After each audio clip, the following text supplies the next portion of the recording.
What if I told you that everything you think you know about the Dark Ages in England is wrong?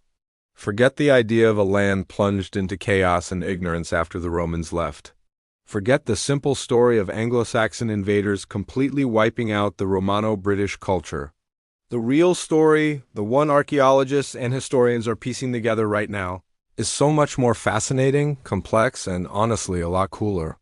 For decades, the narrative was straightforward. In 410 AD, the Roman legions packed up and left Britain. Almost immediately, waves of Germanic tribes, the Angles, the Saxons, the Jutes poured across the North Sea. They were supposedly ruthless warriors who burned Roman villas to the ground, slaughtered the local population, and replaced the sophisticated Roman way of life with a primitive pagan culture.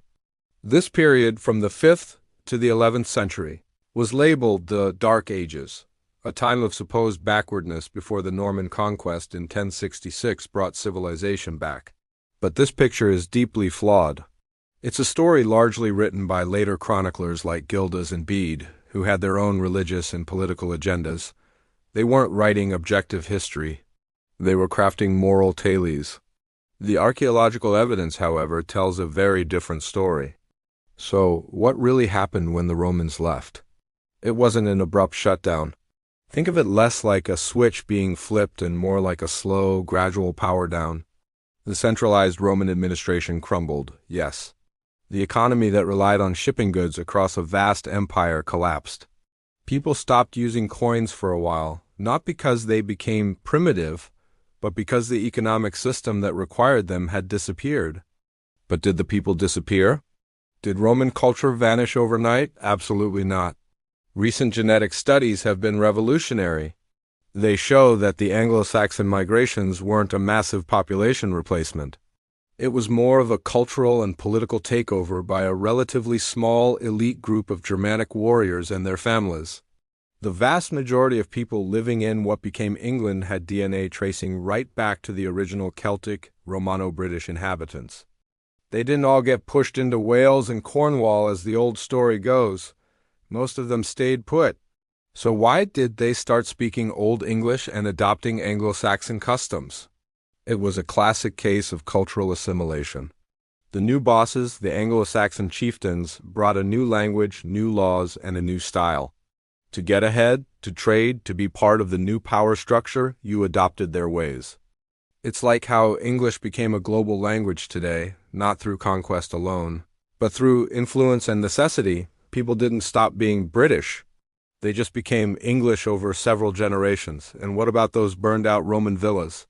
Archaeologists have re-examined these sites. While some show signs of destruction, many were simply abandoned or, more interestingly, repurposed.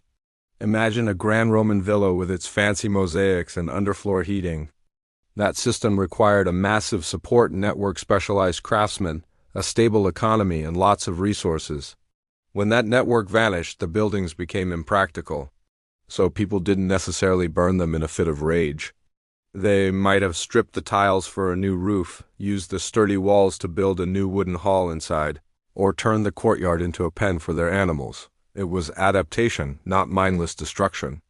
In fact, life in the 5th and 6th centuries was a fascinating blend of old and new. At sites like Wroxeter, which was a major Roman city, we see evidence of large, new timber halls being constructed right in the middle of the old Roman Forum. This wasn't a sign of decline. It was a sign of continuity and change. People were adapting to a new world, using the skills they had masterful woodworking to build in a style that suited their new reality while still living amongst the monumental stone ruins of their past. Now let's talk about the dark in Dark Ages. This label implies a lack of learning, art, and culture. Nothing could be further from the truth. The early medieval period in England produced some of the most breathtaking art and literature in history. Think of the Staffordshire Hoard, discovered in 2009. This treasure trove of over 4,000 pieces of gold and silver metalwork is astonishing. The craftsmanship is exquisite, with intricate designs and garnet inlays that rival anything made in the Roman Empire. This wasn't the work of crude barbarians. It was the work of master artisans at the peak of their craft. Then there's the Sutton Hoo ship burial, that iconic helmet you've probably seen. It's a masterpiece of Anglo-Saxon art, but it also shows a world that was incredibly well connected. The garnets in the jewelry came from as far away as India or Sri Lanka. Silver bowls came from the Byzantine Empire. This wasn't an isolated, ignorant island. It was a hub, a player on the world stage, connected by trade routes that stretched across Europe and into Asia. And the learning. The monasteries of Northumbria, like Lindisfarne and Jarrow, became the intellectual powerhouses of Europe. Scholars like the Venerable Bede were writing brilliant works of history, science, and theology at a time when much of continental Europe was in turmoil. The Lindisfarne Gospels, an illuminated manuscript from this era, is one of the greatest artistic achievements of the Middle Ages. The intricate knotwork, the vibrant colors, the sheer beauty of it, it's a testament to a culture that was anything but dark. The story of the Anglo-Saxons is also not just one of pagan warriors. The conversion to Christianity in the 7th century was another moment of incredible fusion. Missionaries from Rome brought one flavor of Christianity, while Irish monks from Iona brought another, Celtic tradition. These two streams merged in England, creating a uniquely vibrant and creative English church that then sent its own missionaries, like Boniface, back to the continent to convert parts of Germany. So why has the Dark Ages myth persisted for so long? Part of it is Renaissance and Enlightenment propaganda. Scholars in the 14th and 18th centuries wanted to celebrate the classical world of Greece and Rome, so they portrayed the period in between as a dreary, barbaric gap. The Victorians, too, loved the idea of the Anglo-Saxons as their heroic, freedom-loving ancestors, forging a nation from scratch. The simple, dramatic story of invasion and conquest was just more appealing than the messy, complicated truth of cultural fusion and adaptation. But today, thanks to decades of painstaking work by archaeologists digging in the mud, geneticists analyzing ancient DNA, and historians rereading old texts with a critical eye, a new history of early medieval England is emerging.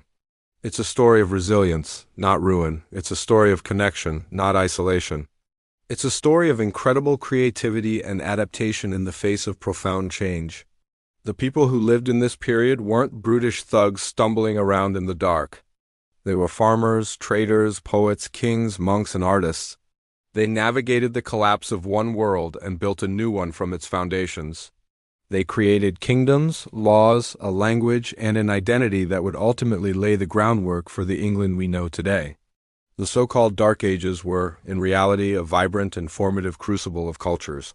It was a time of dynamic change, a period that wasn't dark at all, it was dazzling. Thanks for watching. If you found this journey into England's revised history as exciting as I do, hit that like button and subscribe for more deep dives that challenge what you thought you knew about the past. See you next time.